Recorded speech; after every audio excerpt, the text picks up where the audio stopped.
Data যার মধ্যে দিয়ে প্রবাহিত হয় তাকে আমরা বলি ট্রান্সমিশন মিডিয়া। ট্রান্সমিশন মিডিয়া দুই ধরনের আছে, এক গাইডেড মিডিয়া, দুই হচ্ছে গিয়ে আনগাইডেড মিডিয়া। যে মিডিয়াটা আমাদের নিয়ন্ত্রণাধীন, আমরা যাকে কন্ট্রোল করতে পারি তাকে বলা হয় গাইডেড মিডিয়া। আর যেটা আমাদের নিয়ন্ত্রণের বাহিরে, আমাদের কথা মতো চলে না, সে হচ্ছে কি আনগাইডেড মিডিয়া। সহজ করে বললে একটাকে আমরা বলি কি তার যুক্ত মাধ্যম, আর হচ্ছে কি তার বিহীন মাধ্যম। তার বিহীনটাকে তার যুক্তকে আমরা বলি গাইডেড, আর তার বিহীনকে বলি আমরা কি আনগাইডেড মিডিয়া। আমার তার যুক্ত মাধ্যম কি কি আছে? Coaxial cable, twisted pair cable এবং হচ্ছে গিয়ে ফাইবার অপটিক কেবল। আর আনগাইডেড মিডিয়া কি কি পড়বো আমরা? Radio wave, microwave, infrared. আমরা এই মাধ্যমগুলো সম্বন্ধে একটু জ্ঞান লাভ করার চেষ্টা করব।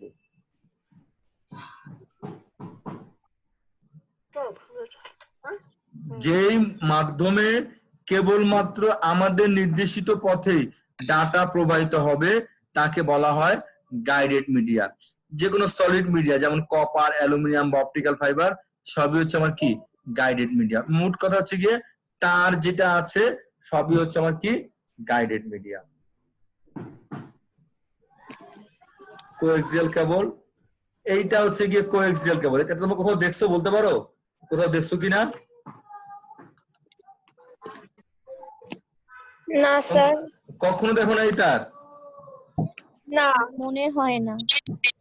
তার কাটলে টিভিতে ব্যবহার করেন, টিভি হ্যাঁ, আজকে বাসায় টিভির তারটা খুলবা, একটা এক কোপ দিয়ে কাটবা, কাটে দেখবেন দেখা যায় তোমাদের টিভির তারে এটা হচ্ছে গিয়ে সাদা রঙের থাকে। কার সাউন্ড হচ্ছে এরকম? তোমাদের বাসার যে টিভির তার সেটা এটা হচ্ছে কি সাদা কালার, এখানে কালো কালার। এটা হচ্ছে কি আমার coaxial cable. Twisted pair cable, নেটের যে তারটা আমরা ইউজ করি এটা হচ্ছে সেই টুইস্টেড পেয়ার কেবল, এরকম 4 পেয়ার তার থাকে। আর হচ্ছে গিয়ে অপটিক্যাল ফাইবার, এটা হচ্ছে আমার কি optical fibre cable. Coaxial cable, যদি বাসা বাড়িতে এই টিভির তারটাকে কাটো এত সুন্দর দেখতে পাবা না, বাট এই জিনিসগুলা পাবা। একদম ভিতরে একটা কপারের তার থাকে, তামার তার, তার উপরে একটা সাদা রং প্লাস্টিকের কাভার, আবার তার উপরে সাদা রঙের তার জালি। দেখো এটাও পরিবাহী, এটাও পরিবাহী।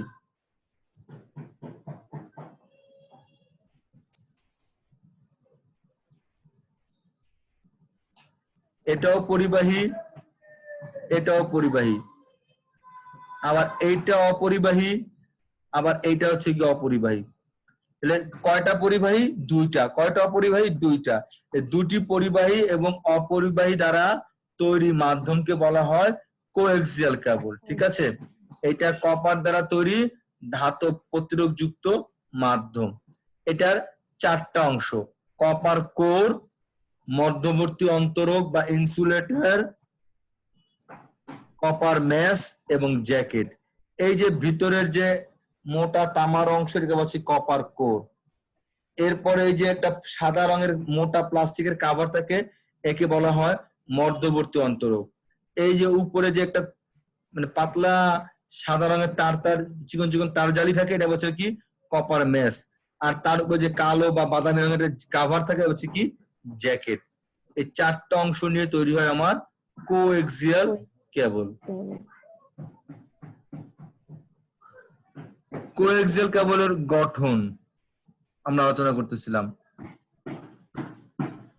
ভিতরের যে সূক্ষ্ম অংশটা দেখালাম একটু আগে, এই যে কপার কোর, এটার মধ্যে দিয়ে ডাটা সঞ্চালিত হয়। আর এটার বাহিরে এই যে একটা সাদা রঙের এখানে ব্লু দেখাচ্ছে, বাস্তবে সাদা থাকে, এটাকে বলা হয় হচ্ছে গিয়ে অন্তরক বা ইনসুলেটর। এটার কাজ হচ্ছে গিয়ে ভিতরের পরিবাহীটিকে আচ্ছাদিত করে রাখা, যাতে বাহির থেকে ভিতরে পরিবাহী, বাইরের পরিবাহী ভিতরের পরিবাহী থেকে আলাদা করে রাখা। আর এর উপরে যে একটা তামার পাতলা বলছিলাম যে আবরণ থাকে, এই যে আবরণটা এটা হচ্ছে কপার মেশ। এটা ইএমআই অর্থাৎ ইলেকট্রোম্যাগনেটিক ইন্টারফারেন্স, বাহিরের কোন সিগন্যালকে সে এর মধ্যে ঢুকতে দেয় না। এবং ওই গ্রাউন্ডিং এর জন্য এটা ব্যবহৃত হয়। গ্রাউন্ডিং মানে তোমরা বোঝো, আর্থিন দিই না আমরা, আর্থিন, সেটা হচ্ছে গ্রাউন্ডিং। এই আর্থিন করার জন্য এটাকে ব্যবহার করা হয়। আর এর উপরে যে প্লাস্টিকের কাভার থাকে, এই যে প্লাস্টিকের কাভারটা, এটাকে বলা হচ্ছে আমার কি, জ্যাকেট। এই কোএক্সিয়াল কেবল দুই ধরনের হয়, থিন নেট আর থিক নেট। এই যে দেখো, এটা হচ্ছে গিয়ে থিন নেট, এটাকে 10/5 বলা হয়। আর এই 10/2 হচ্ছে গিয়ে থিন নেট। এই থিন আর থিকের পার্থক্য কোথায়? তাদের পুরুত্বে, তাদের স্পিডে। থিন নেটের স্পিড পুরুত্ব পাওয়া যায় 0.25 ইঞ্চি। এটার ডিস্টেন্স যেতে পারে 185 মিটার পর্যন্ত। আর এখানে স্পিড পাওয়া যায় 10 Mbps।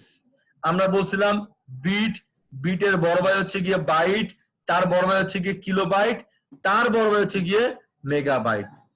তাহলে 10 মেগা মানে হচ্ছে গিয়ে 10 × 10⁶ বাইট পার সেকেন্ড। ঠিক নেট, যার পুরুত্ব 0.5 ইঞ্চি, এটার ডিস্টেন্স 500 মিটার। অর্থাৎ তুমি থিন নেট দিয়ে ডাটা পাঠাইতে পারবা 185 মিটার, কোনো মাধ্যম মানে রিপিটার ছাড়াই। আর তুমি থিক নেট দিয়ে পাঠাতে পারবা 500 মিটার পর্যন্ত। থিন নেটের স্পিড 10 Mbps আর থিকের স্পিড 10 Mbps। জাস্ট খালি দূরত্বটা বেড়ে গেছে। তাহলে আমরা কোএক্সিয়াল কেবলের গঠনটা বুঝতে পেরেছি আশা করা যায়। Yes, sir. সুবিধা, অ্যানালগ এবং ডিজিটাল উভয় ধরনের ট্রান্সমিশন ক্ষেত্রে এটা ব্যবহার করা যায়। টুইস্টেড পেয়ারের চাইতে এতে সিগন্যাল কম দুর্বল হয়। ফাইবার অপটিকের তুলনায় এটার দাম কম পড়ে। এটা টুইস্টেড পেয়ারের চাইতে অতিরিক্ত দূরত্বে ডাটা প্রেরণ করা যায়। অসুবিধা কি? এটা ব্যয়বহুল, নেটওয়ার্কিং ডিভাইসের মধ্যে সংযোগ স্থাপন করা কঠিন, আর তারের দৈর্ঘ্য বৃদ্ধি পেলে ট্রান্সফার রেটটাও কমে যায়। কোথায় ব্যবহার করি?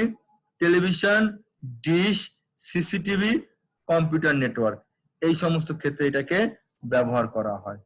কথা কি তোমরা বুঝতে পেরেছো?